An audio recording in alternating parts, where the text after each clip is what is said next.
সাফ ফুটসাল চ্যাম্পিয়নশিপে বাংলাদেশের মেয়েদের দাপট থামছেই না। ভারতকে হারানো এবং ভুটানের সাথে ড্র করার পর আজ নেপালকে রীতিমতো ৩-০ গোলে উলিয়ে দিয়েছে সাবিনা কৃষ্ণারা।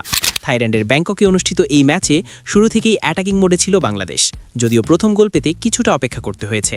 ম্যাচের ৫ মিনিটেই সুমাইয়ার পাসে সাবিনা ফাঁকায় বল পেলেও তা গোলে পরিণত করতে পারেননি। তবে বাঘিনীদের বেশিক্ষণ আটকে রাখা যায়নি।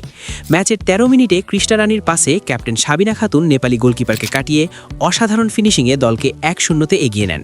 ঠিক তার ৫ মিনিট পরেই অর্থাৎ ১৮ মিনিটে গ্যালারি মাতান কৃষ্ণা।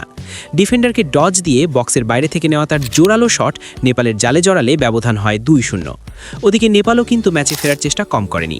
সাবিত্রী আর মানিসারা বারবার আক্রমণ করলেও বাংলাদেশের গোলপোস্টের নিচে চীনের প্রাচীর হয়ে দাঁড়িয়েছিলেন গোলকিপার স্বপ্না আক্তার ঝিল্লি।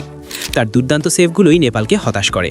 দ্বিতীয়ার্ধে ম্যাচের ৩৩ মিনিটে সুমাইয়ার দারুণ অ্যাসিস্টে লিপি আক্তারের জোরালো শট নেপালের কফিনে শেষ পেরেকটি ঠুকে দেয়। ৩-০ গোলের এই বিশাল জয় নিয়ে মাঠ ছাড়ে বাংলাদেশ। লিগ পর্বে আগামী ২১ জানুয়ারি পাকিস্তানের বিপক্ষে মাঠে নামবে আমাদের মেয়েরা। সাবিনা কৃষ্ণাদের এমন পারফরমেন্সে আপনি কতটা গর্বিত কমেন্টে জানান, আর খেলার সব খবর পেতে এখনই সাবস্ক্রাইব করুন।